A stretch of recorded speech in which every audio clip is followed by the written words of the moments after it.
Peter, you've lost the news! Hello everybody, hello. It is 9 o'clock, it's the 27th of June 2012, I'm Bouncybhall, and this is the Loller Course. Now, before we get started, we did get an email this week from Norris McWhirter, who complained that we didn't have anything to say about the MCM Expo, whereas the Mature Gamer podcast did. Well, we were going, there was Hock, Dalek and I were going, we didn't make it, and we're going to explain why through the power of song.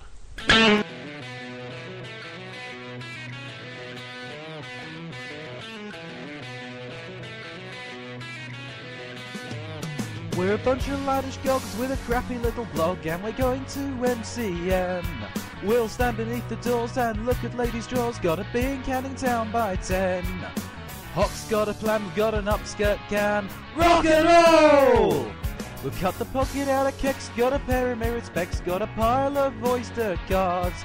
We started out at 9 on the central line, we haven't got very far.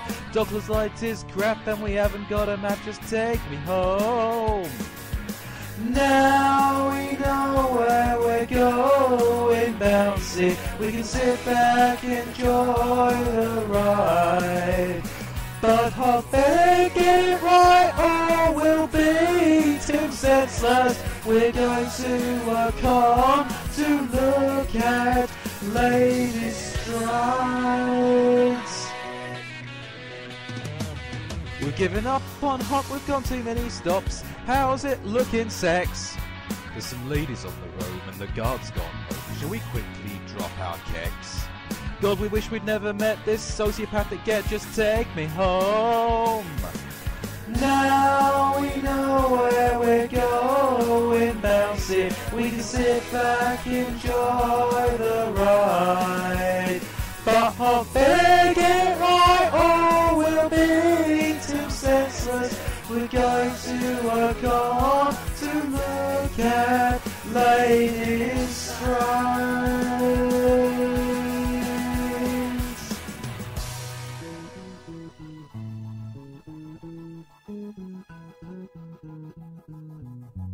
Bouncy, I don't want to worry you, but I think my mum used to work in that butcher's. Right, the train's stopping. I can see the sign now. Bloody Epping! Yeah, Epping, that's a few stops away from Canning Town. It's nowhere bloody near Canning Town. We're back where we started! Alright, maybe there's a bus service. You couldn't organise a wank with your right hand. No wonder your newsbot never works. Leave Belinda out of this. Oh my god. You gave it a name? It's a she. We're going to be married. I am getting off the train. Now we know where we're going, bouncy. We can lay back, enjoy the ride. Taking our time to drown in our regrets. Con is all gone, no jailbait, tips and thighs.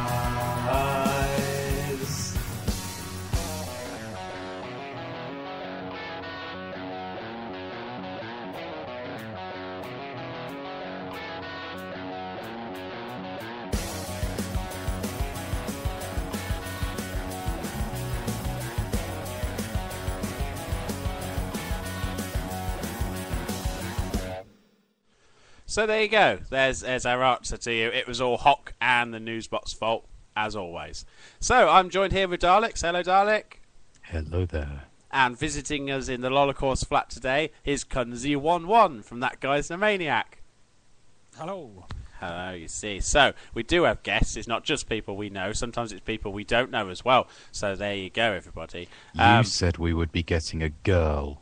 I said we might. I said that was the exciting bit. It was the mystery of not knowing what we're going to get. It was like I'm not going to discuss with you what did and didn't pass in my own mind. No, I was under the understanding that there was going to be a girl here, so that's why I'm here. But bit of a sausage fest. Oh, it's always the way in the Loller Course flats. Look, Hamhock is in the chat. He's got a kind of robotic woman now. Apparently, Belinda, his newsbot, which has a male voice, but he's marrying it. So I'm sure he'll let you have a go on her at some point in the show. So it's been a pretty slow week for news, all in all. Has anything jumped out at you this week, Dalek, that's kind of amazed you? Well, seeing as we have a Nintendo fanboy on the show, alarm. I thought we'd go with the latest lovable adventures of everyone's favourite giant bouncing man-child, Reggie. I just wanted to hear the noise you'd make. I don't know how much you listen. You listen to the show, Kun-Zee, but Bouncy is on record as describing Reggie as looking like Pedo Bear wearing a human costume, which I think was quite inspired. It is. He's an odd man to look at, and I know we're going to discuss E3 later, but the bit where he had the zombie mask on with the 3DS thing or the screen thing, you couldn't really tell the difference. I love your speech impediment. It's making me all lubricated.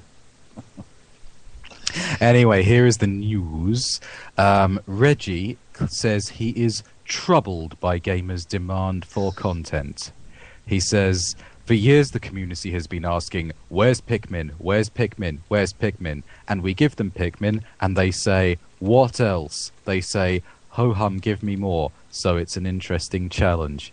Yet, Reggie, I think this is a problem that companies actually want to have, that they are giving you their money, and they want to give you more money. Am I the only person who can see what's wrong with this picture? We're talking about Reggie, there's a lot wrong with the picture. That's the biggest issue right there. Bloody Reggie. I waved this one in front of my girlfriend just to get an outsider's perspective on this. And she said, is Reggie somebody's challenged relative at Nintendo? I think there's long-established rumours as to where exactly he came from, because he doesn't quite fit the stereotype of A, what is very Japanese, or B, what is very American. And yet, all I can assume is after the First Gulf War, he clung on the back of a Schnook, and kind of somebody spilt some water on him. He enlarged, his eyes started to bulge out, and they said, Christ, we've got some sort of legal case on our hands here. And Nintendo went, it's okay, we're used to dealing with America's muck-ups. We'll take him on. And so now he just kind of bands about the place, kind of groping people and making kind of odd statements about things, and Nintendo like that. So yeah. Perhaps somebody fed him after midnight. That is a possibility. They definitely look like he's been fed, well fed, overfed. You have some VP executives who look lean and hungry. Reggie certainly looks hungry for Kit Kats. I was going to say, he kind of, when he's not going out molesting game developers, he's clearly out there just kind of drinking ice cream vans from the exhaust pipe. Just kind of shaking them up, fix it up, and you can find him anywhere. Just follow a trail of discarded, crushed ice cream men. That's how it goes. The other comments which I liked on it were, I can certainly understand Reggie's frustration, and many people might feel this, but they shouldn't necessarily be in charge of video game companies. But that's the thing. And the other one was, apparently Reggie's body isn't ready, or his mind, or any other part of him.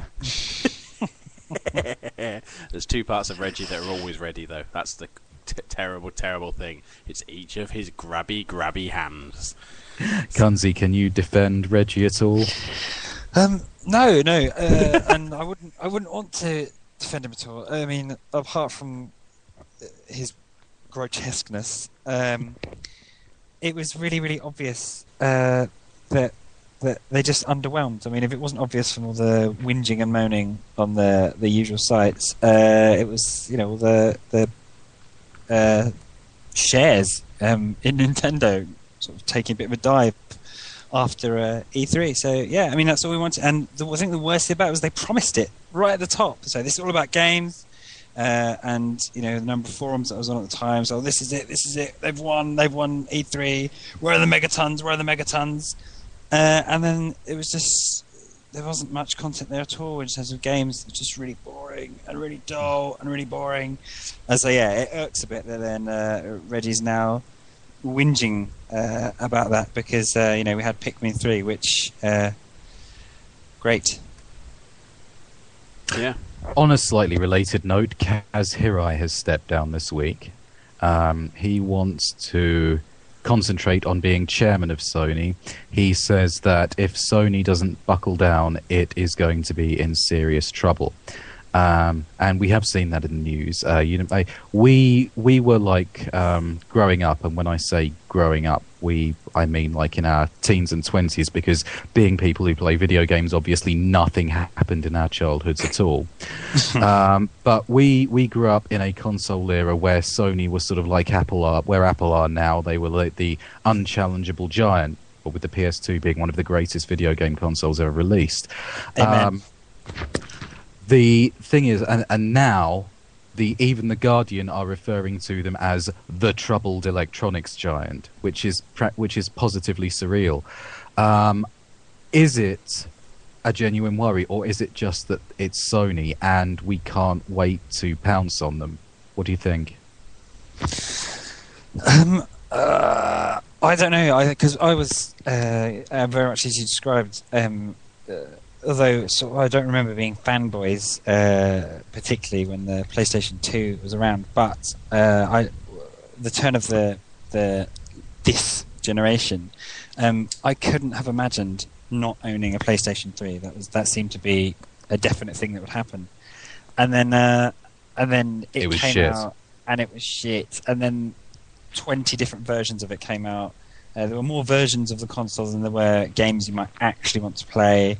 And then there was the whole Blu-ray Wars thing. And I don't know if you remember, just before the PS3 came out, that there was this ridiculous war of images showing how many USB ports and how many controllers the Xbox 360 and the PlayStation 3 could have, none of which actually transpired. And so, I think I and a lot of others felt really let down by it, because we wanted to buy into it and still have the PlayStation 2 connected and look at it lovingly and caress the back catalogue, and then just abandoned it. And I'm surprised that it's sort of taken this long for it to catch up to Sony, really, because looking at the PS3 and the games out there, and you say, is this really, was it 5 years? Is this really good enough in 5 years? Are we really ready to go to the next generation when there isn't that much on offer? There's sort of like the Church of Scientology of video games at the moment. Right? Well, PS3 is the most rapidly growing console in the world. 5 people owned it, and now 6 people owned it. That's a growth of 20% year on year. Yeah, I think so. It's and with the whatever's going on with the Vita as well, it's not being a massive success, and you can see why. What? No, don't expect me to jump in slaughtering here. a few sacred cows here in the Lolacourse flat tonight. I'm as anybody that follows the Lolacourse website will know, I did confess to starting to fall in love with the Vita, and I do, but Sony haven't handled it brilliantly up till now. It's starting to get better. They are doing some really good sale prices on a lot of their kind of downloadable stuff. So, it's the downside is the PSP, the legacy of what the PSP was, is the biggest damaging thing to the Vita. And not to mention what happened with the PlayStation 3. The brand was damaged to a point where it doesn't matter how good that technology is, it's still a Sony PlayStation product, and people are hesitant to jump on board with that. They are missing out. I mean, obviously, if it drops to a reasonable price, I would recommend everybody got one. At the moment, it's just that high end. It's just a bit too much. It's a beautiful screen, it's a beautiful device, but if it was 125 quid, I think sales would at least double to 7, if not quadruple overnight. So yeah, it's Sony have done more right in the last 6 months than they've done in the last 6 years. But I can't help but think that's purely to set up for the PS4 and try and kind Hey, of... Bouncy, when you sent me out to Aldi last week... Yes. I'm glad I didn't get batteries for the smoke alarm, like you asked me to, because you definitely would have just set it off with your smell of burnt martyr. Anyways, right. Well, I remember this is that, guys. We had a voicemail on the Lolacourse phone for you from Nintendo, because they heard you were coming in. Wow, that's really exciting. Yeah, so I've just while you were talking just now, I've just recorded it onto a C90 and plugged it in the front of my time computer PC. So hopefully it will play all right. It might be a little bit crackly, but that's us. So I'll play it to you, and you'll be able to listen. Make sure you get the ear and mic cables the right way round. It always ends up in the ear, if nothing else. So I'll play this for you, and then you can see what Nintendo wanted to say. All right.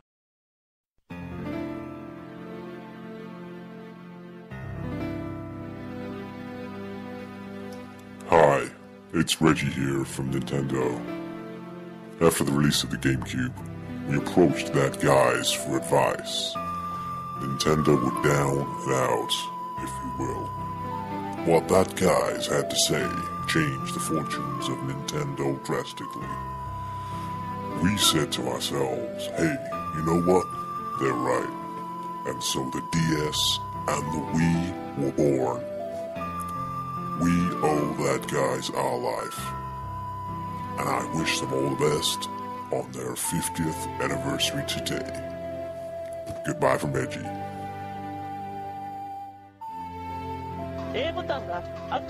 Hi, this is Shigeru Miyamoto. Happy 50th anniversary, Bad Guys. Without your support, many of my games never would have made it to market. We at Nintendo owe you everything. Have a cool party, guys.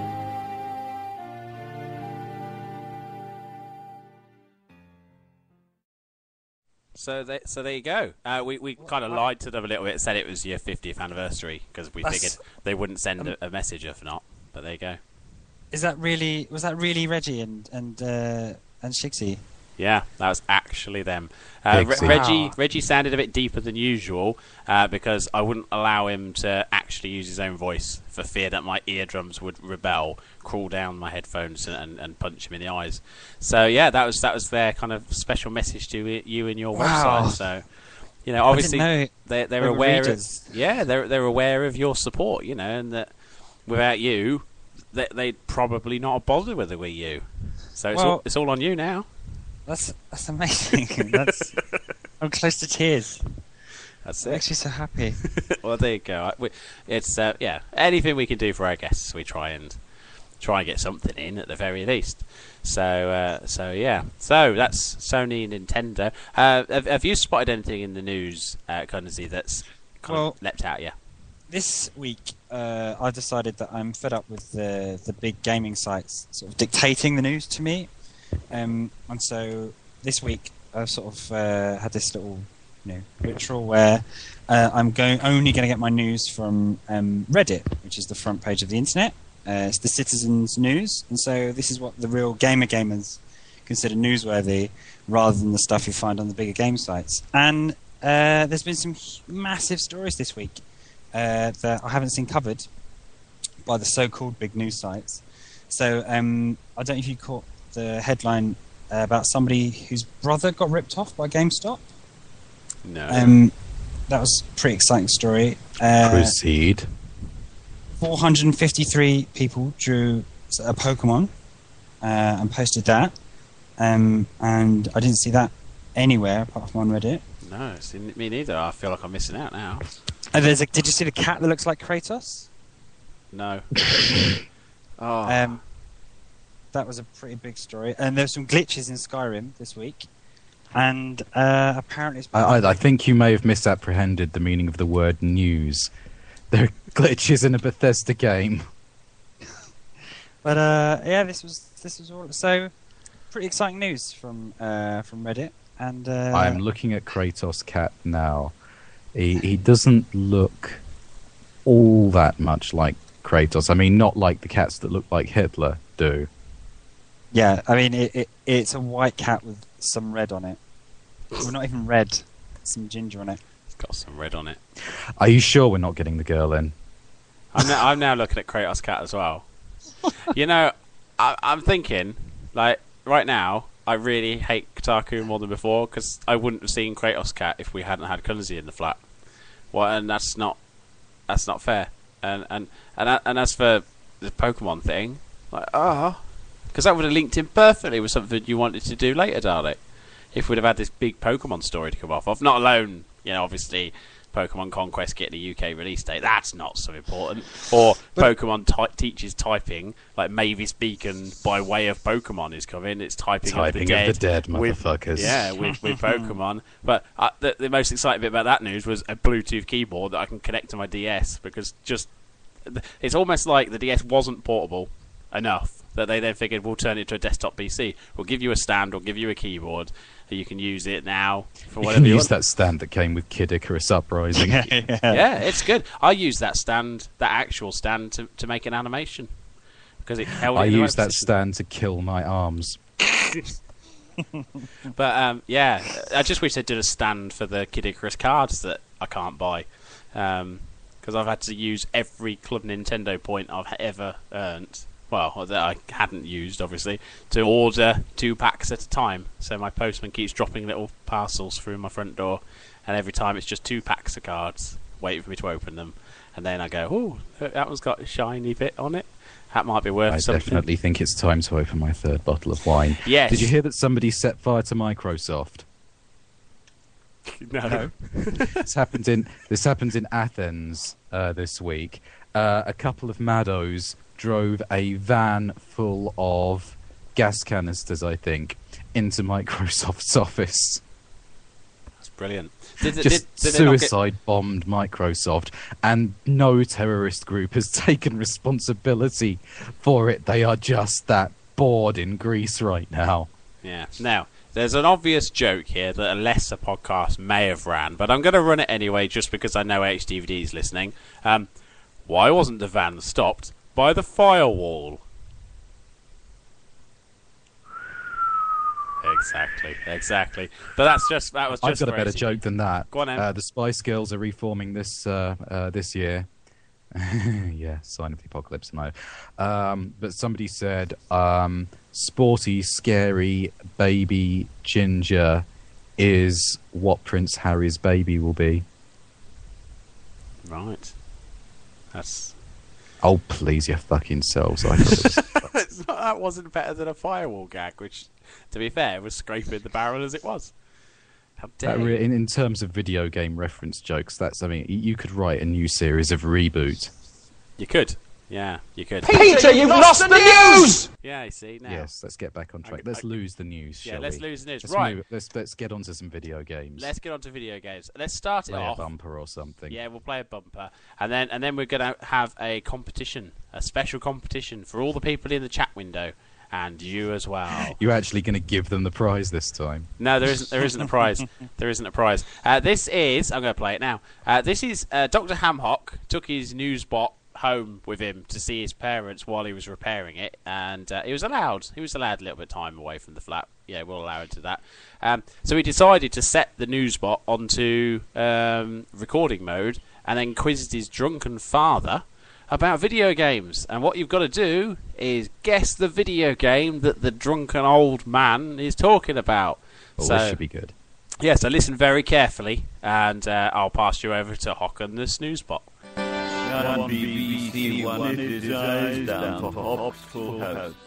Can you guess the video game that Hop's drunken father is describing?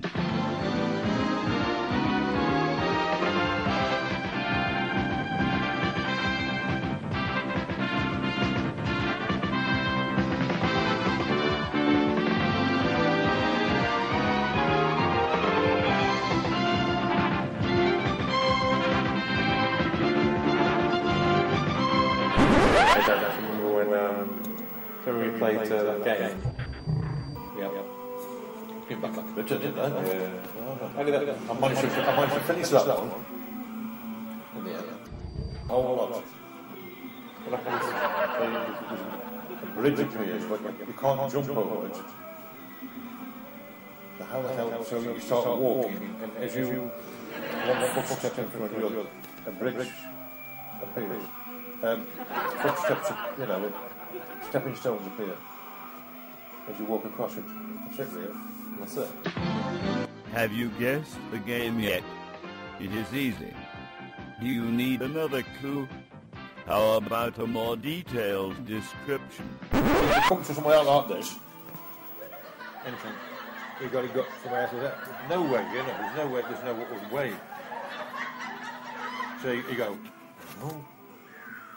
Yeah. So you go, no. Then all of a sudden, I managed to sort of do that, and so, a little stepping stone appears, and it. Need another clue, you losers. Let's see how long it took Hawkspit's dad to complete the game. Well, because you could save it as well, like, you know, sort of thing. About 3 weeks. Well, I didn't do it. It's not a matter of, say, 3 weeks solid. It's just what I'm going to do it, you know. From start to finish, yeah. When you've got these blades sticking up in the air, right? You know, you get killed, right? You know, you're going to start again. Well, I used to be in there. Right? I spent 10 minutes in there. When you say 3 weeks, not like solid, it's just like 10 minutes here, there, a day. I'll play with it, you know. So, every day. Like an addict. Sort of. Have you guessed the game yet? No. Well, let me put you out of your misery. Hey Dad, do you remember when we played that game, Prince of Persia? I managed to finish that one, Prince of Persia, the whole lot, Prince of Persia. Well, there you have it. Hawk's drunk dad was describing Super Mario Bros. 3. Join me next week, where Hawk's mum will describe playing Puzzle Bobble while mashed up on Tramadol. Good night. So there you go. Wow. Did either of you guess the game he was talking about?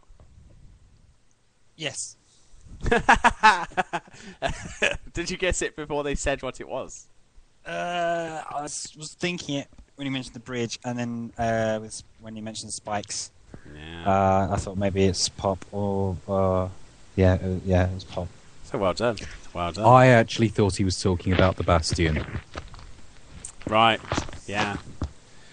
Well, yeah, I suppose. But still, that was the best 5 minutes of listening to other people's deafening laughter we have ever had on the show. Well, you know, it's that snooze spot, isn't it? That's that bloody news spot that sets out to go what it was. So yes, that was Prince of Persia for all you listeners at home. Prince of Persia. It's like our very own artificially intelligent drunk Chris Morris. Exactly. It does what it does, and it does it very well. We didn't have any winners in the chat though. Nobody won the great prize that I had up for grabs, which was the power ring from Green Lantern, which I was going to give away to a lucky winner. But nobody guessed correctly, so I get to keep it, which is probably good because I can't actually get it off my finger at the moment. I can't believe you were going to give that away. Yeah, I did buy it from Poundland though, so I could have got another one quite easily. I would have reluctantly. You should have put the ring on a Wool's pork sausage first to test it for size. It wasn't just loose on the shelf. It was in a packet, and it looks chunky. I mean, it's bigger than my wedding ring from the front, but round the back, it's deceptively tight. So I went to shove my finger in, and I can get it on my little finger, but it does. Stop it! It morphs my skin into an odd shape. So yeah, God, it's done shambolic this week. Who fancies a game of pills or Pokemon? Well, look, we'll get to that in a second. Right after this bit of music that we're going to play, just to break the separate thing down. So yeah, after this, pills or Pokemon.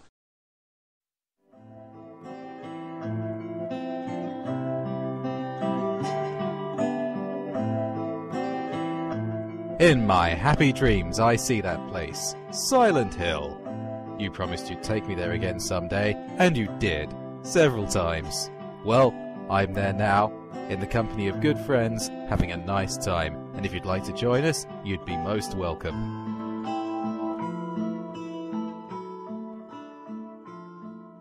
So yeah, we're having a nice time, and we're now going to have a lovely time playing a game which I think Dalek is already set up to play. Yeah. Basically, after you talked about Plague Inc. last week, Marmite has destroyed Europe. Yeah. I had a look on Android for it. It's not on Android, but there is a clone of it called Epidemic, which I bought. Right. And the guy that made that makes a game called Pills or Pokemon, where you have to guess whether something is a commercially available medication or a Pokemon. So here we go. So both of you are in on this. Please join in the chat if you feel able. Lutera. Right, Lutera. Pills. Yeah, I was going to say Pills. pill. You say pill? Okay. Correct. Lutera is a contraceptive. Navane. Pokemon. Navane. I'm going to say Pokemon. Navane. Pills. I'm going to say. Pills. I said Pokemon. Okay. We'll go with our guest out of courtesy. Correct. Navane is a schizophrenia medication. Vivarin. Pill. Correct. Vivarin is a brand name for caffeine. We'll do one more. Servine. Pokemon. Yeah, Pokemon. Correct. Hey. 5th generation grass Pokemon. Hey. So yeah, that's Pills or Pokemon. You get the first level free, and you can pay to unlock the rest of them. How much? It's about £1. And does it have like every Pokepedia thing in there, as well as every possible medication? Because that would be an amazing amount of. That would be amazing, but no, it doesn't. Does it just have like 12? That's it. You pay for more, and it just adds one in. The full game has about Pikachu. 60, 60 questions, I think. Oh, so that's not a full game then, is it? Really? You're not selling it. You're not selling it. Anyway, just instead in the chat, Monday Movie Shows, Andy and Stuart went apeshit for Pill or Pokemon, and although I can't really tell which question they're answering, it looks like they got them all right. So well done to them. Stuart from Monday Movie Show seemed to be more knowledgeable because HDD couldn't even spell pill or Pokemon. He managed pill towards the end after he had a couple of attempts. I can't even blame autocorrect because I'm sure it would have told him to spell it right. So yeah, so that's not a bad game. Did you enjoy the other game? I did. I've nearly finished it on easy mode. I got to about 300 million people left in the world before the little fuckers cured me. Yeah, they have a habit of doing that. Bloody hell, there's 76 people in the chat. I didn't know we had 76 listeners. Well, it doesn't surprise me if there's 76 people in there. We're very popular now. We're like the oh, now it says 1. Oh. Thanks for that. Thanks a lot. In a day of disappointments, I don't know if you saw because on the way in, somebody's just gone and vandalised the shop below us. Yeah, I saw that. I didn't know if that was just standard for around here. No, it's mindless, pathetic vandalism. There's nothing. It is not. It is street art. It is cutting edge urban art by our local artist. It was a picture of Anne Widdecombe squatting over a Blue Peter badge. That is how he works. You see, nobody has ever seen him, and nobody has ever seen him work. People only know him by his name, Wanksy. Wanksy. Is this the same bloke that did Unwin's The Off license the other week? I couldn't possibly say. I read on the Blogo tweet sphere that it may be the work of Wanksy. Right. Well, I don't much appreciate it. I like art, and I know what I like, and I don't like that. And hopefully that'll be the last we see of Wanksy on the. What don't you like about Blue Peter? I love Blue Peter. What I don't want to see is Anne Widdecombe defecating on a Blue Peter badge. I don't want to see Anne Widdecombe full stop, let alone with a knickers around her ankles, and let alone with a massive, great, tepid turd dropping from her anus onto a Blue Peter badge. That's just spoils everything. I don't like new Blue Peter because new Blue Peter is it's basically live and kicking with all the fun stripped out of it. But old Blue Peter, we're talking Yvette Fielding, not so much Diane Louise Jordan. I was never a fan of her. John Leslie, Tim Vincent. I mean, they all went on to really great things. And, I want more of that kind of thing. Like that day that what was his name? The gingery one, Mark Curry, broke a giant Lego man. He knocked the head off of it. Live on it. I loved that. Like, he broke a giant Lego man. I thought one of those Lego engineers spent months putting that Lego. He comes along and just leans on it. Yeah, that was proper Blue Peter. And I thought they glued them together. This one obviously wasn't, because it broke. So they either put glue from Poundland or something like that, or it was genuinely a proper model. This was kind of early 90s, so maybe they didn't then. You know, it sounds like it had a really big impact on your life. It was brilliant. It was basically Mark Curry just knocking the giant yellow head off a giant Lego man that had been made out of Lego. And I just RDVD has pointed out that that's 76 messages, not 76 people in the chat. Well, that doesn't matter. That those people are still valuable. 76 messages is still 76 messages. You don't get all that from one person. Occasionally. So, yeah. Have either of you got the iPhone app that stops you being gay? No. I mean, clearly not in your case, Bouncy, but... Is this real? Is this real? It is real. It was put out by I can't remember what the name of the group was, but they described themselves as being the UK's largest organisation set up to support those and families of those impacted by homosexuality. And that's pretty much the only reason I'm mentioning the story, because of the phrase impacted by homosexuality. I've seen many videos of the internet of girls being impacted by homosexuality quite hard. They didn't look like they weren't enjoying it. Did they look like they had the app? That's where they went wrong, you see. They didn't have the app. It may have... Yeah. They had a handheld device. Okay, right. Let's get back on track. Let's talk a bit more Nintendo, shall we? Because obviously we have Kun-Zee here from That Guy's Maniac, and I think it's fair to say that you're quite fond of the Nintendo way of doing things. Yeah, my 3DS has been criminally underused lately. I wasn't talking to you, Dalek. God, you're not from another website. Allow our guest to answer the question before you trample all over him like you did on the Gamescast that night. I was very drunk. So Kun-Zee, would you say it's fair, as I asked before, that you prefer the Nintendo way of things? Yes, I do, but it's not from a long, back in the SNES versus Mega Drive days. It's really only been this last generation that I've become. I don't want to say convert. It falls into sort of fanboyisms, but I was really, like I said earlier, really. Couldn't see myself not owning a PlayStation 3, and then that just didn't happen, and picked up a Wii and have been a bit of a convert since. So yeah, I'd say it's fair to say within this generation, I'm a Nintendo fan. Right, and Dalek, have you got a criminally underused Nintendo device about your person? I do. I've been buying up the Suda51 back catalogue this week on the DS. Right. I got Contact and Flower, Sun and Rain. Contact is pretty good. It's basically Suda51 does Earthbound. It's not a terribly great RPG, but it's, like all his games, it's quirky and fascinating enough that you want to crack on with it.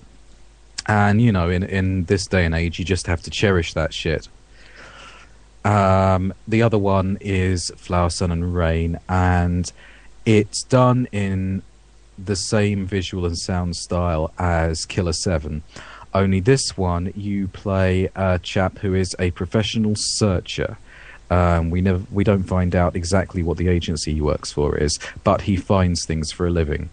And he gets called in to an island called Eden, into a tourist resort called Los Pas, and he is hired by the manager of the Flower, Sun and Rain Hotel to find a terrorist bomb. And he does this using a briefcase computer called Catherine, which he has to plug into things and solve numerical ciphers. The whole game is numerical ciphers. It's lovely. And one of the things I like most about it, and this is a very Suda51 touch, even though Catherine is so advanced that it can plug straight into people's brains, which brings a whole lot of jokes about "you'll have to come inside me." The way in which you plug it into things, you know those car adapters you've got where you plug them into your car's battery, a cigarette lighter, and it's got one plug for an Android and one plug for an iPhone and one plug for an iPod and stuff like that. Yeah. You've got one of those, and every time you use Catherine to jack into something, you have to fiddle around with this massive keyring of different plugs to see which one fits, and it adds nothing to the gameplay at all. It just gives you a feel for what kind of world you're in, whatever that means. But it's described by critics as one for the Suda fans only, and to be fair, it is. But I'm not touching it for that. It's I'm enjoying it immensely. Good. Well, and I'm. I was very, very excited about the Wii when it was first announced. It was like, as a gamer, I've always said that I will buy the platform that has the games on it that I want to play. And with the Wii, it was very much a case of, they look just great fun. But I will confess that over time, I've kind of moved away from it a little bit because I got so fed up with almost the repetition of the theme that kind of went through. They had kind of, in my mind, and this is up until last week actually, in my mind there were kind of 5 great games for the system, chief among them being Mad World, which is one of my all-time favourite games on any system, let alone the Wii. And it was only when I had a customer in the shop last week who just bought the console who was asking recommendations of games, and I was kind of walking along the shelves and all the pre-owned, and I was saying, that's a great game, this is a great game, this is a great game. And it was funny, without kind of the time scale, if you compress it all down, and I think this is true of many kind of back catalogues of any company, let alone the Wii, there is a very diverse range of great titles that appeal to a wider range. But obviously the focus seems to be, it's Nintendo, it's a gimmick, it's for families, and I don't think, really, I think the Wii U, they've got a chance to now pull it back, because they have done a kind of broader range titles on the Wii, and they've done them very, very well. But I feel that sometimes they just get buried underneath the kind of reputation that they actually fought to get in the first place. Would you agree with that? Yeah, I think, and joining in with the forum conversations and the horrible game community, it's loads of it is based on the impressions, so that you can get Wii or Nintendo Bingo. And you can tick it off as you go through it. So one of them will be, I was sure you were going to say it was, actually my Wii's been gathering dust. Another one will be, I don't think there's enough third-party support. Another one will be, I absolutely hate motion controls, and so I just refuse to play or to own a Wii because of the motion controls. And most of those are all just sort of very impressions that have come from the trendy things to say on the forums in this tiny little introverted community. Some of those things aren't. Yeah, sorry, go ahead.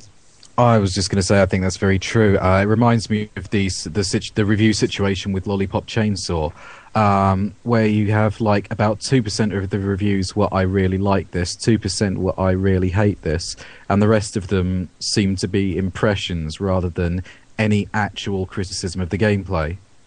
Yeah. And on that subject, can I just say, I've been scratching my head for the last fortnight trying to figure out what Lollipop Chainsaw reminds me of, and it is Mad World. Yeah. Yeah.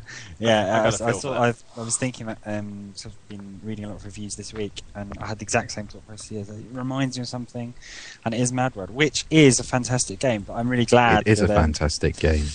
And Greg Proops and John DiMaggio are just. Wow. There's nothing bad in that game. Everything from the ground up. To the credits, I love the credits. Do you remember the credits when you were drawing? I remember the credits. Right, and the voiceover's just slagging off all the. It's just great. And I'm really glad you said it, Bouncy. That that when you said there were 5 good games, I was getting tense. But then you said no, actually there are a lot, and there are a lot out there, and they're quite diverse. And so for the HD consoles, they've done some great things this generation. So remember, kids, try Arsehole in a Can. It's the drink you can eat.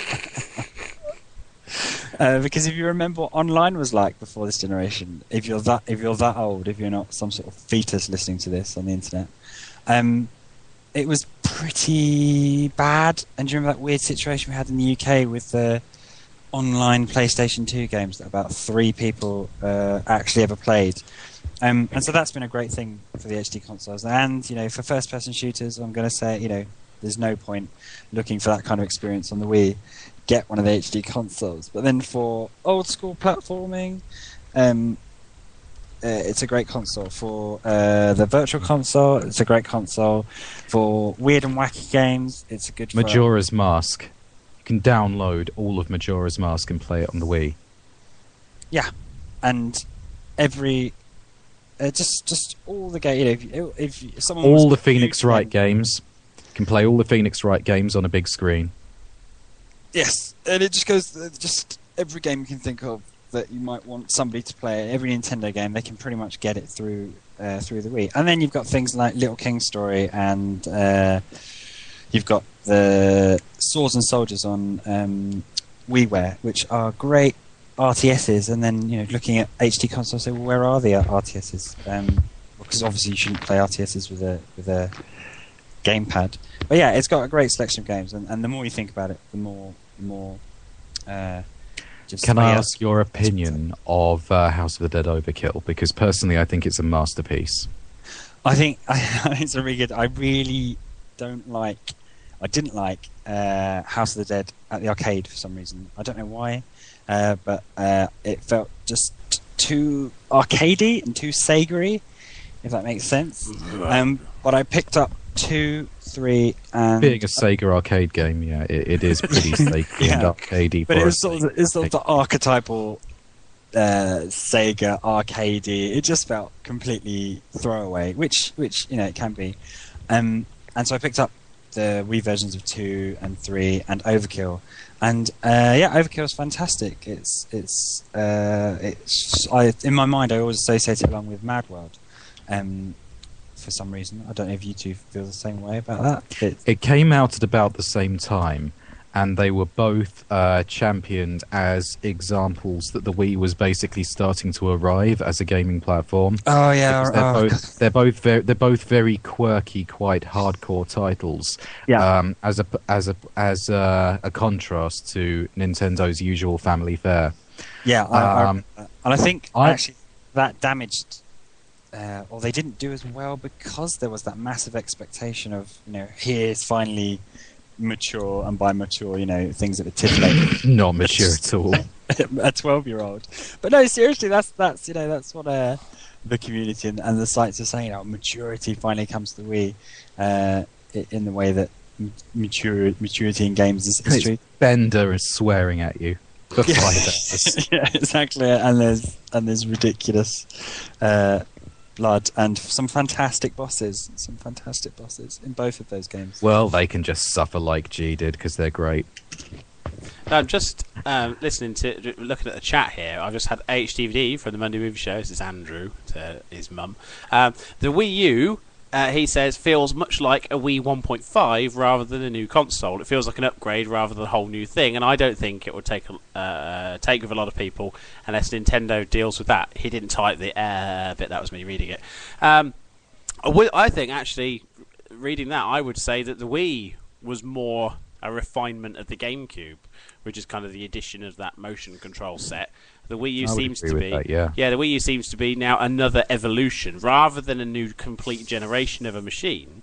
What kind of excites me is they've said, well, what are the limitations of our current control set, and what can we do to kind of try and tackle some of that? And I think that the touchpad does bridge that gap somewhat. And obviously they've now said with the kind of the Pro controller thing as well, it does seem that they're kind of trying to fill the holes somewhat of what have been flagged up as the key flaws in the system, because it's not about the visuals. It's never been about the visuals or the processing power.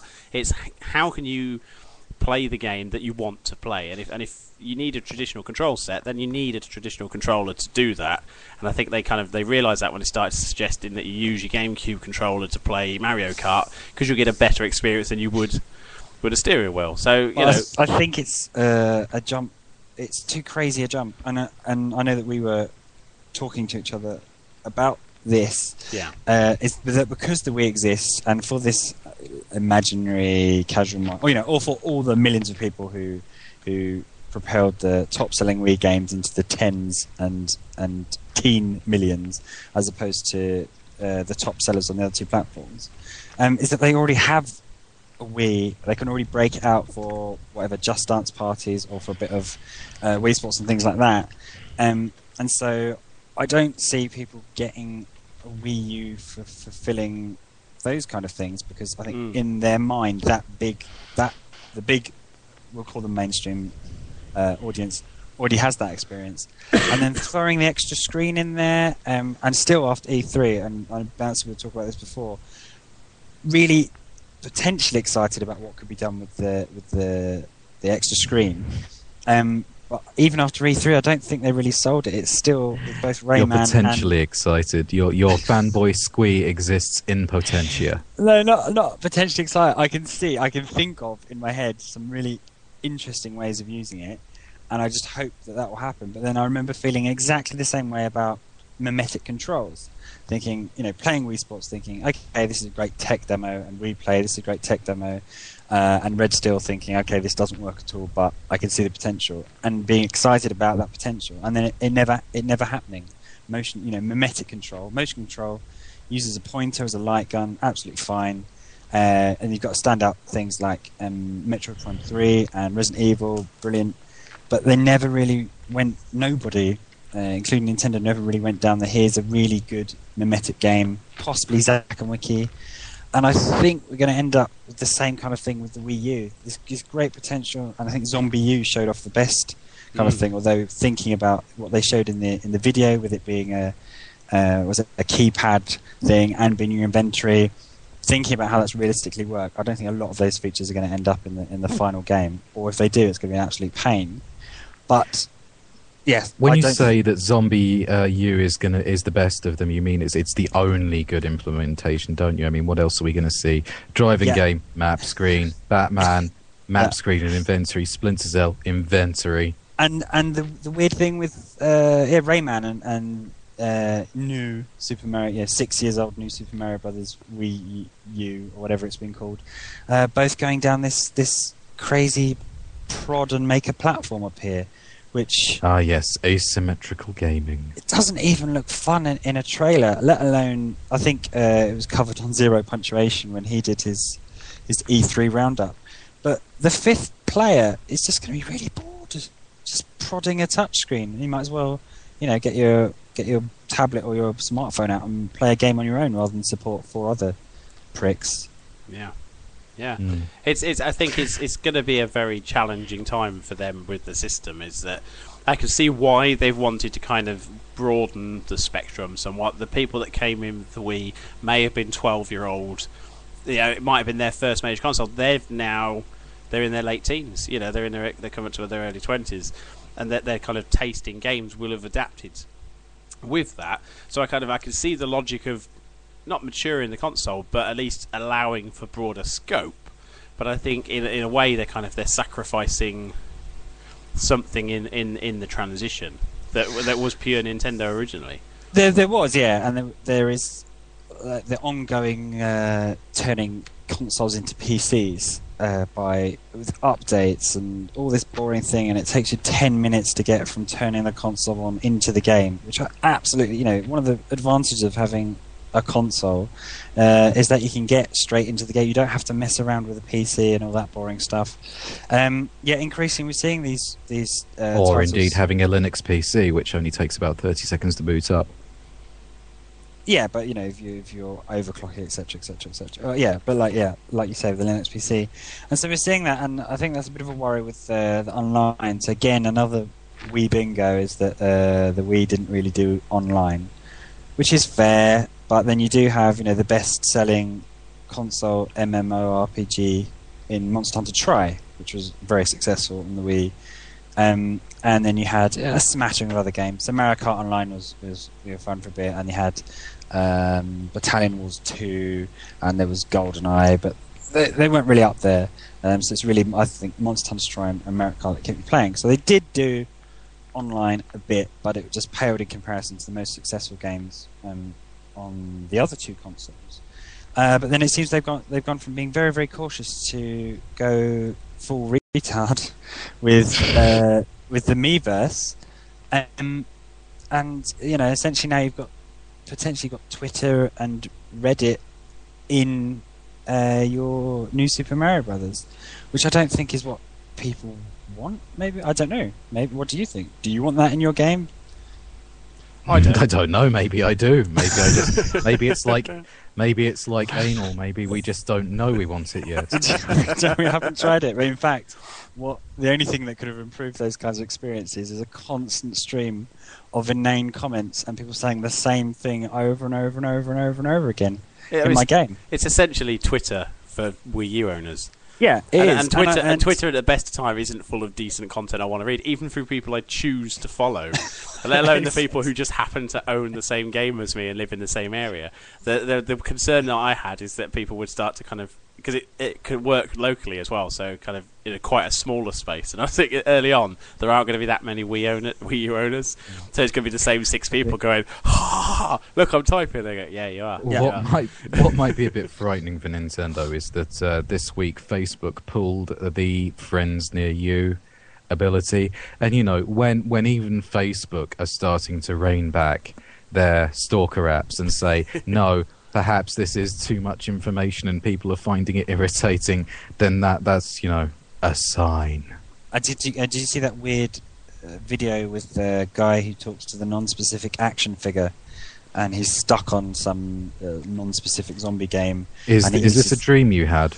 No, I wish it was a dream. Sadly, Nintendo actually approved it and put it out there for lots of people to watch.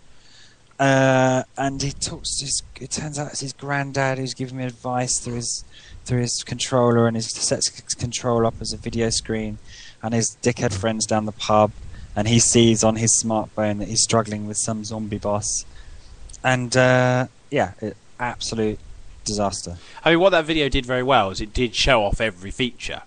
What it did criminally well as well was it showed off every feature.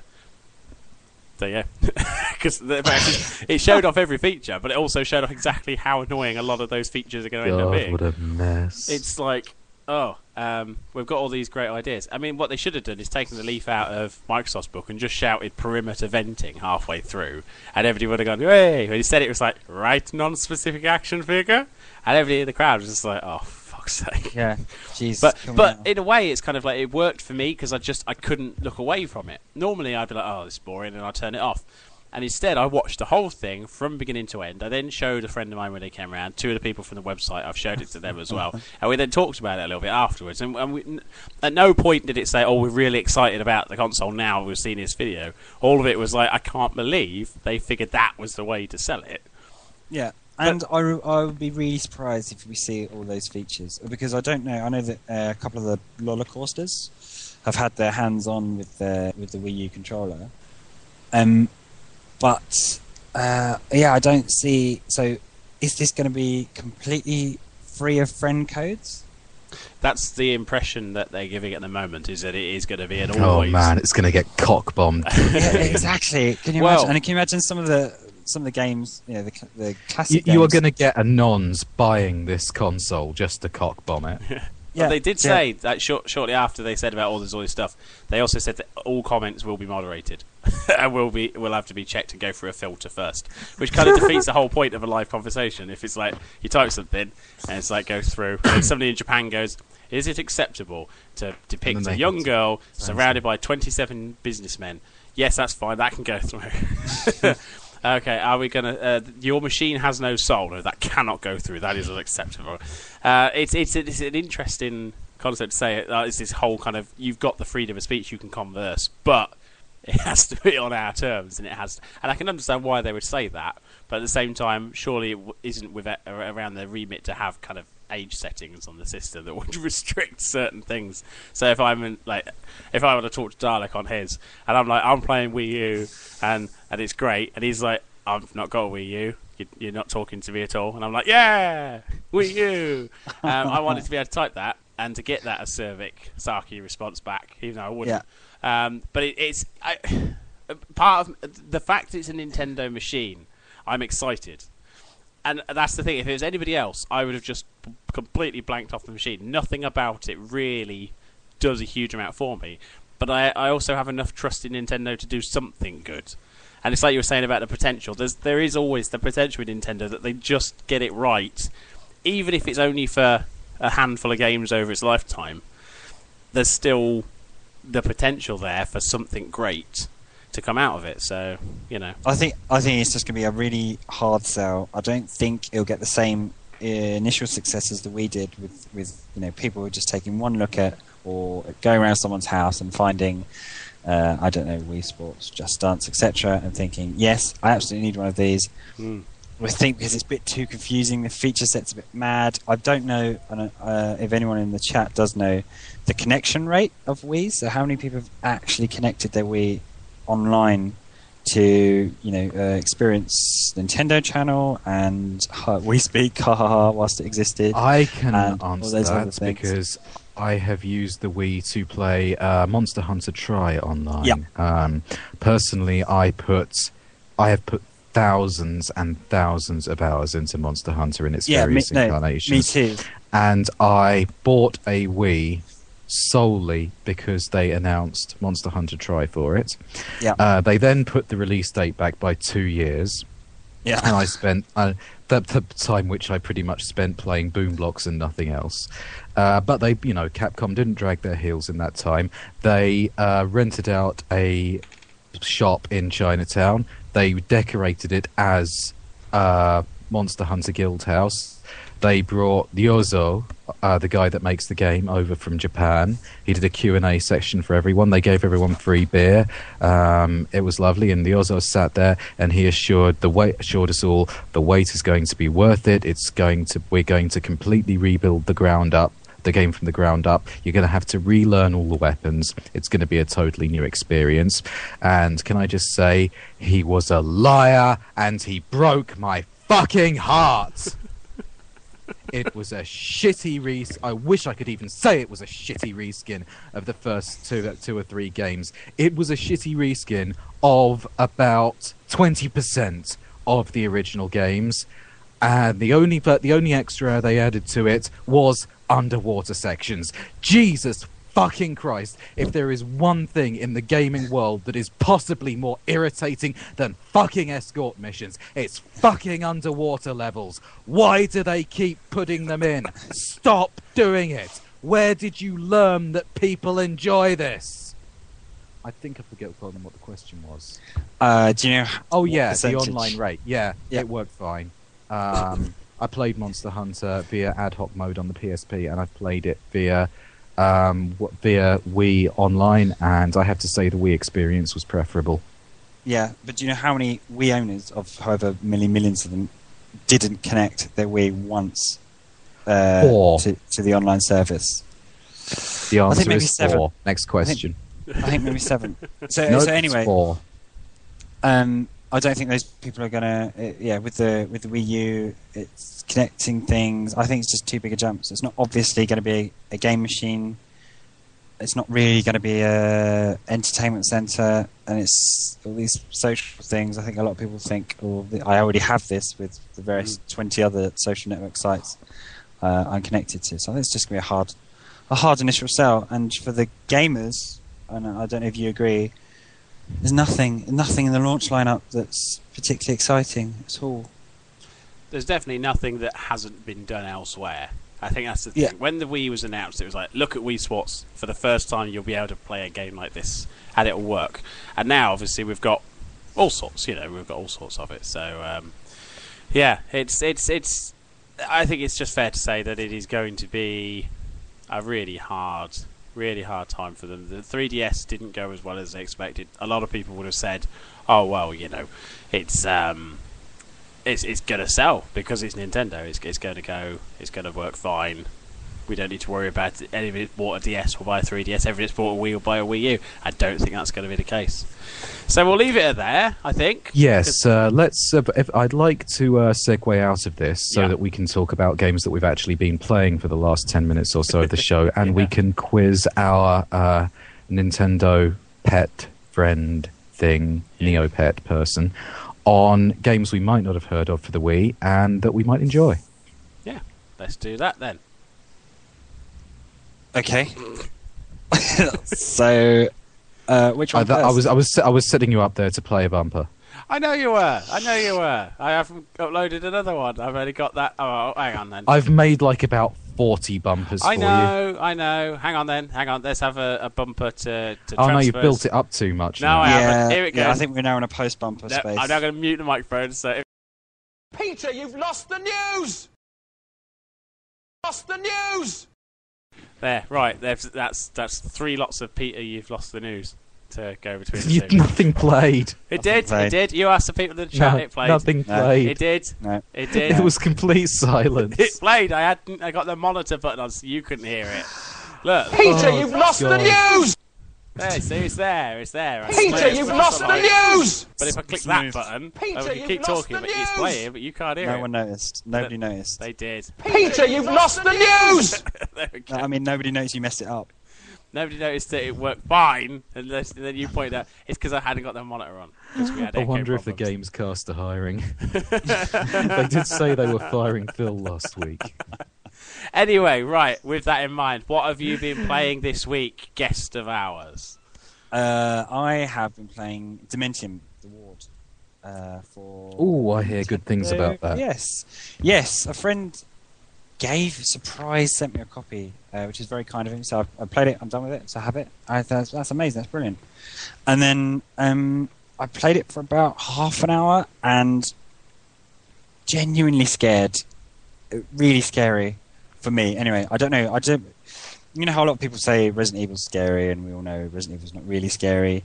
But yeah, Dementium, I don't know, it puts me in a bad place. It puts me in the place that I feel like when I play Siren, which is a place where I can only play it for 10 minutes with in the daylight, not with the headphones on, and before it just gets too much. So yeah, I played about 10 minutes of Dementium, decided it was too much, and I'll probably revisit it sometime next year. But I've just been offered a job on the Monday Movie Show. Yeah, I did see that. Yeah. But I really recommend it. So yeah. Bouncy and I have both been... but Bouncy said last week he was becoming quite a fan of Beeline Games, even though their tech support division sucks Satan's cock. And we've both been quite taken with Zombie Cafe, which looks like a Cafe World clone on the face of it, but there is just a staggering amount of content in there. It's grind-based, it's design-based, it's raid-based. The amount of stuff you can do raiding other cafes with your zombies is just amazing for a crappy little dollar app that it is. Bouncy, any comment?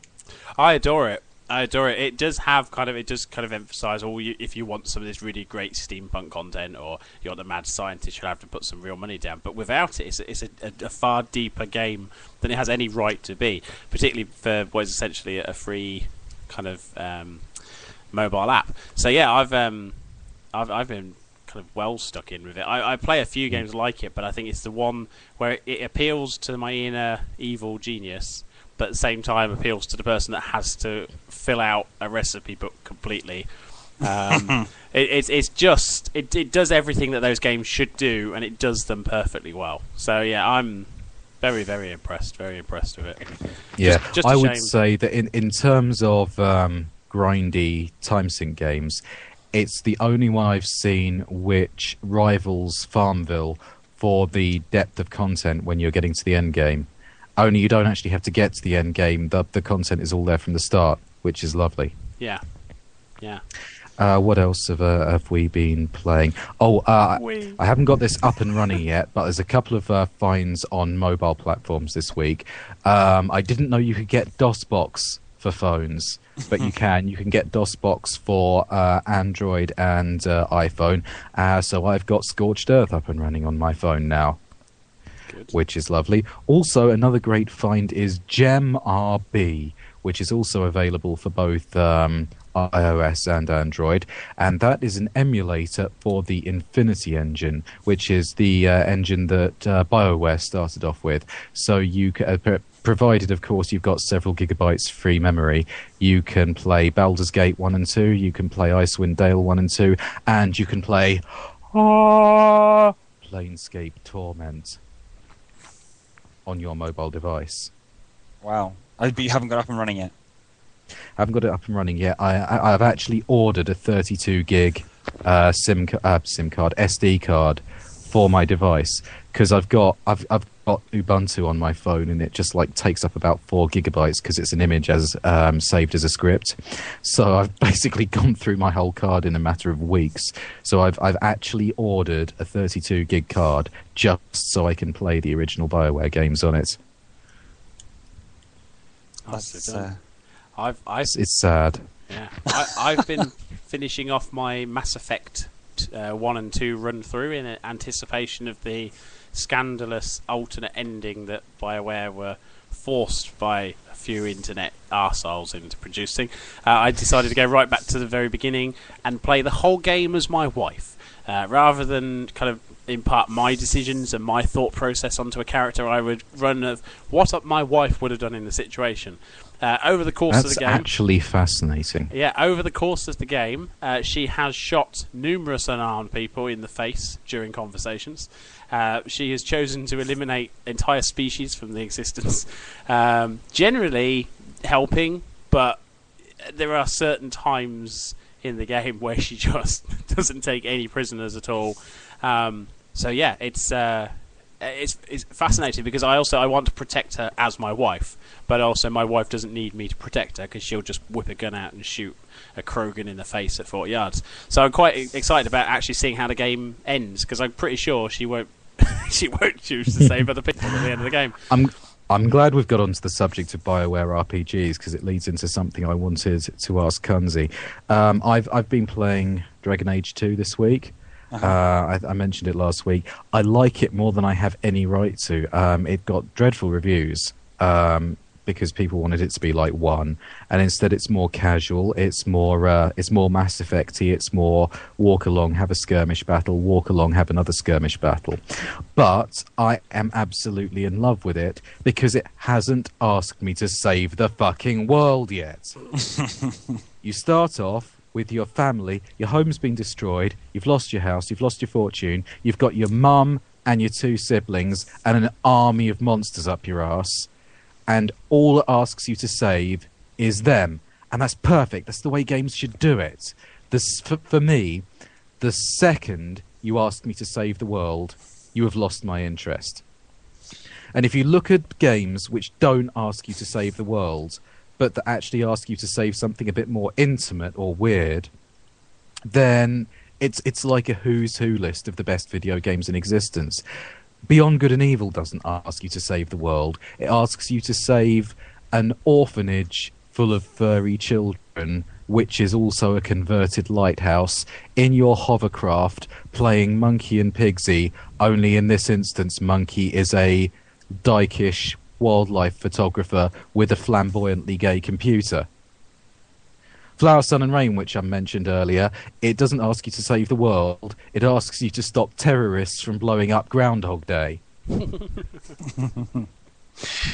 In terms of game plots, there are 3 big ones which are the laziest in the universe. One of them is you are this thing, shoot this other thing. The other is rescue one is rescue the love interest, although if you're not a flaming homosexual, you will be rescuing the president from ninjas. And the third is save the world. And I don't know why people keep doing it. It's horrible, it's blah, it's fucking stop doing it. I'm a bit ranty tonight, aren't I? I think it's that extra bottle of wine. I'm really struggling to think of games where they don't fall into one of those 3. What I want to know, Kun-Zee, is the Wii has been getting a rather good reputation for RPGs lately, dragging the topic back into hand. There's Last Story. Yeah. There's that one that the Final Fantasy Fantasy guys did. I don't know Xenoblade Chronicles. I've heard of Xenoblade Chronicles. It's not the one I'm thinking of. Pandora's Tower. Pandora's Tower. That's the one. Have you played any of these? I've played Xenoblade Chronicles. I've started the last story, and I've not played Pandora's Tower at all. So those are the three. What are they called? Was it Project or Operation Rainfall ones? So the three RPGs that the community wanted translating, and so we've got versions here. And yeah, it's not their swan song, but it's getting there for the Wii. And I think all three of them are pretty much huge motion controls, or you can play with a classic controller. But yeah, they're really good RPGs, but they're the kinds of RPGs we were getting at the end of the PlayStation 2 kind of era, and it's the kind of RPGs... there's nothing inherently wrong with that. Are they good RPGs? Absolutely, yeah, and it's kind of sweet and in a weird way refreshing to sort of get back to, oh yeah, you don't have to be doing it in your face childish adolescent gore and headshots all the time. There was something quite nice with just a standard RPG spinning a yarn. So Xenoblade Chronicles is the one I've spent the most time with. You going to tell us anything about it? I am. I really love it. I thought I really loved it when I first started. It's just very open world. You probably know the story. You start on the back of these two godlike things which have been locked in. No, I don't know the story. That's why I'm asking you. You start on the back of one of these two godlike entities who have given each other killing strikes at the exact same time. They've died and they've become on their backs and around them. We presume these two different races have evolved, or two different groups. So you've got the Bionists and you've got the Mechanists. So the Bionists are the people you play and are the good guys, and the Mechanists are the evil guys. They wear black and they're mostly made of metal. And you start off as it is the classic saving the world kind of job, but it's done in a really, really nice way in that you make your way up the godlike creature that you live on, and just the environments are phenomenal. It's the big open areas. So, kind of Discworld idea, back of a giant creature. Yeah, back of a giant creature, and wherever you are, as you travel from, as is always the way in these kinds of RPGs, you travel from your little village, which you've never had the intelligence or desire to ever leave before in your whole life, even walk down the road. Things occur, I won't spoil it too much, and you have to leave your little village, and you go through various environments. Some of them are the classic freezing world, fire world, but the whole time your presence, very, very far in the background, you can see either the other god who has speared the god that you're living in, or you see other parts of the god that you're on. And so throughout the game, it really feels like you are a tiny, tiny, tiny organism, and it does a very good job at creating what feels like a living ecosystem. So obviously, with the limitations of the Wii, things do pop up a bit, so you can't. And what struck me really weird in the reviews is that it said, "Oh, you can stand on the top of these giant cliffs and you can see tiny little creatures moving around in the bottom." That's not true at all. Things do pop into existence when you get within a certain distance. But there's day-night cycle. There's different kind of organisms. There's different organisms that do different areas. And some of the big areas you move through are named after bits of the Bionist, which is the godlike thing you're on. So you move through the Bionist's throat, and you really get a sense of it being a living organism. And it's got some. Welcome to the village of Bumalia. yeah, exactly. Yeah, so you do. Beware the taint. Do you end up? I don't think I haven't ended up in the bum yet, but like I say, I've not played it all the way through. So I think that's really great. And come, we ride for Scrotopolis. so, where exactly are we now? I don't know, but don't touch that. It sounds interesting. I think. Speaking of ridiculously auteur RPGs, did either of you ever play Eternal Sonata? Yes, I did. No. I'll attempt to describe the plot for you. You play Chopin, the composer, Chopin, dying on his deathbed. That is the whole game.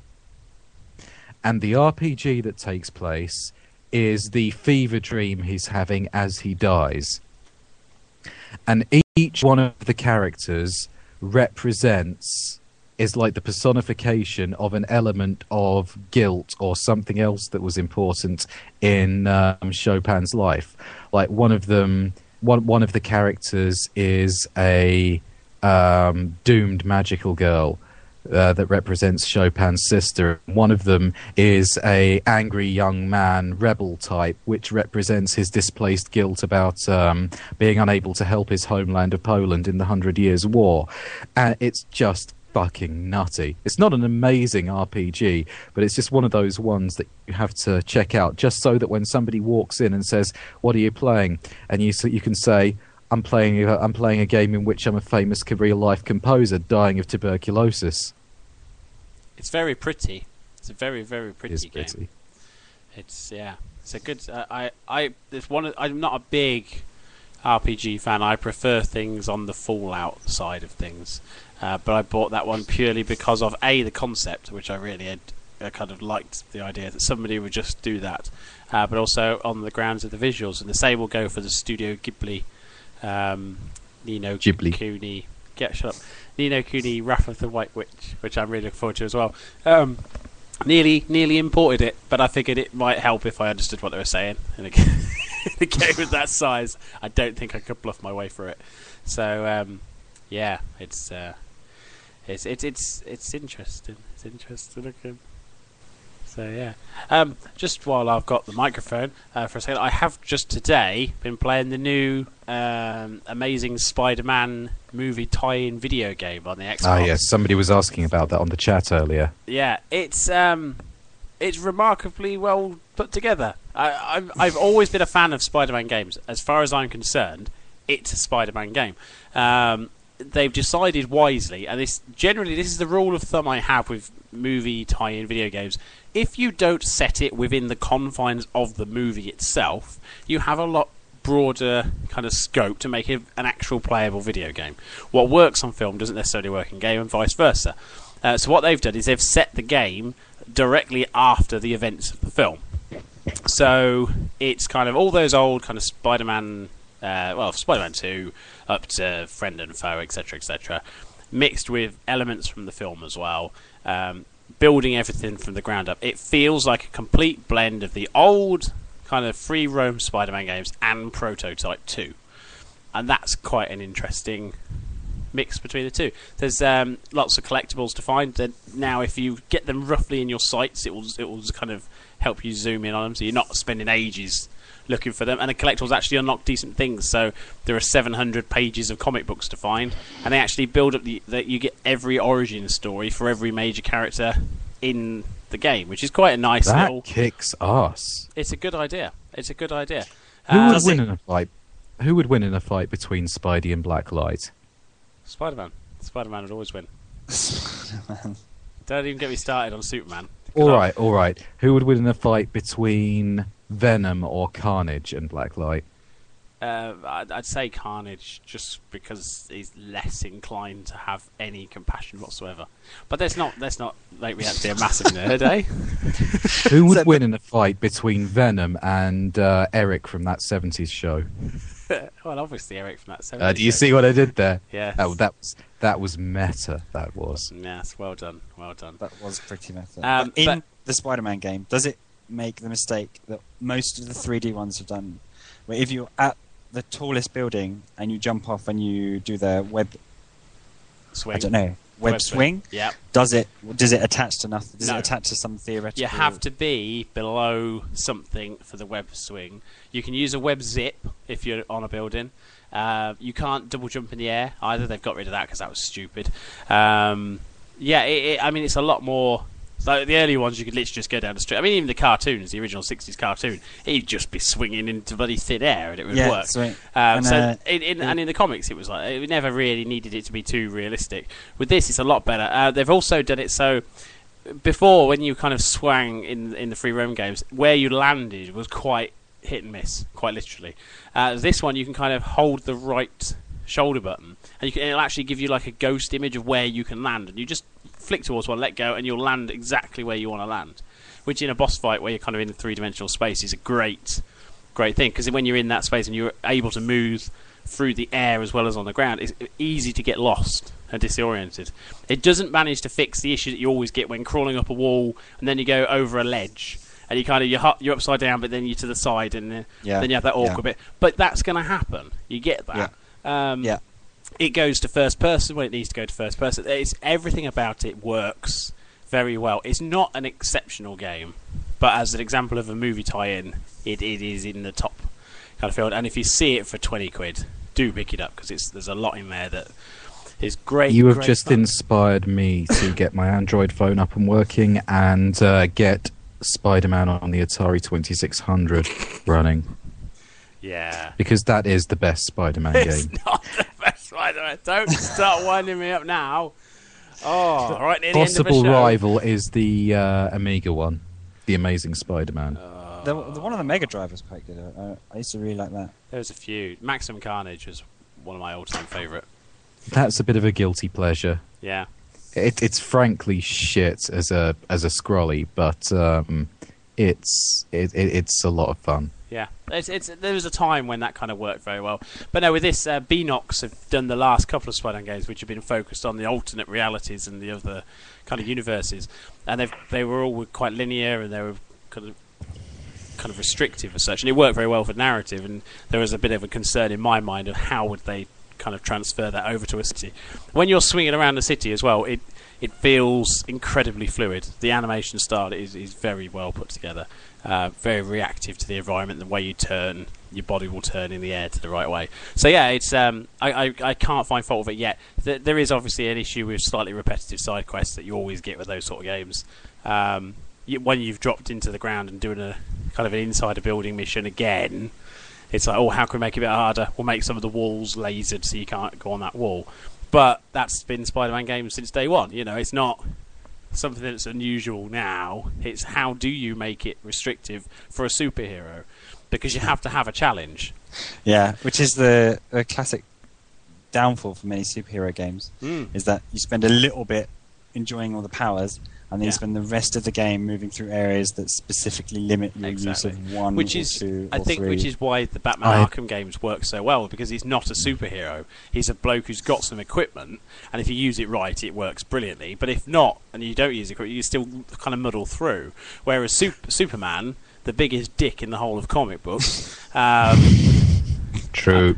Well, it is. And that is a competitive field. Let's be fair, right? Here is a man with almost unlimited power, and he lives on a planet where crime is still virulent. He would rather hide in a snowy kingdom than actually get rid of crime. He can fly around the world fast enough to turn back time to save his love interest, but he didn't stop 9/11. What sort of superhero is Superman? A selfish, moody, arrogant, useless twat. And if I ever met him... Well, basically, you did just describe Batman as well. No, because Batman doesn't have the ability to turn back time. He doesn't have the ability to kind of just fly around the world in a few seconds. He has kind of the ability to completely stamp out crime as best he can. But if you read the Nightfall series, where he actually has to fight endless battles until eventually Bane snaps his spine in half, you know, he was destroyed by that. He had limits. Superman doesn't have those limits. If you take kryptonite out of the effect, he's powered by the sun. Yeah, as long as he stays in the sun's rays, he could literally take every criminal element off the planet in a matter of a day. and he doesn't. I have to say, I was a big fan of the Superman Returns game, because it starts you off with pretty much all of Superman's powers, but then it sets you the task of saving people. And, you know, when you can, like, punch a car into the air by flicking it with a rubber band, then you get a situation where the city is sort of like a precious, fragile little egg. It's sort of like Octodad, where you have to do the washing up with tremendous strength and no physical coordination. Wasn't that one the one where the city's health, or city's state of thing was your health bar? Like if the city fell... No. That wasn't that one. What was that one? No, it wasn't that one. Superman Returns was the one where there was secrets throughout the game which would turn you into Bizarro. and instead of saving the city, you had to start smashing it up. Right. For points. That's how awesome the game was. Right. Yeah. It's 10:30, Bouncy. Take me to bed. I know. It's just about time to drop out. So what I'm going to do is I'm going to put some music on in the background while I do my goodbyes. So this is... Wait. What? I got your present. What have you got me? I've got your Henry VIII bookmark. Wow. That's really kind of you. And it's got all his wives on. And it's one of those leather ones with the little trimmed bit at the bottom, so it's a bit flappy. Yeah, it's a bit flappy, but it doesn't tell you how his wife died. No, well, yeah, that's all right, because I know it's divorced, beheaded, died, divorced, beheaded, survived. So, but I don't think the wives are in it. I have one more thing to say before we go. Yeah. And that is that a pair of artists have nailed 80 Teddy Ruxpins to a wall, put all of their mouths on one circuit, and connected it up to a computer which is pulling random content from the internet and feeding it through a Stephen Hawking-style speech generator. So you have basically got a wall of 80 Teddy Ruxpins nailed to the bricks, screaming the will of the internet. That is exceptional. Is that another Wanksy? Is that? No, that is something that I would actually worship as a primitive god. I'm now looking at a picture of it. That is terrifying as well. It's not even in order. That's just horrifying. It's like a 3D version of YouTube comments. It's literally, that's what the Nintendo channel's going to be like while you're playing a game. Yeah, exactly. This is going to be that constantly. So yeah, right, so I'll get this music started in the background and we'll talk over the top of it. There we go, drop that down. So as another night draws closed in the Holocaust flat, we have to say goodbye to our guest Kun-Zee-Wan-Wan. Bye. Do go to his website. Is it that's thatguys.co.uk? Yeah, it is. Yeah, so you go to that site and look at their stuff, because they've got some good stuff, and it's goodbye from Dalek as well. Yep. he's probably fell asleep in the bathroom already. So with that, we'll say goodbye, and we'll leave you with the rest of this music, which is some music from Ghosts and Goblins, I believe, like covered. So thank you all for listening, and we'll see you next time. Bye.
Peter, you've lost the news!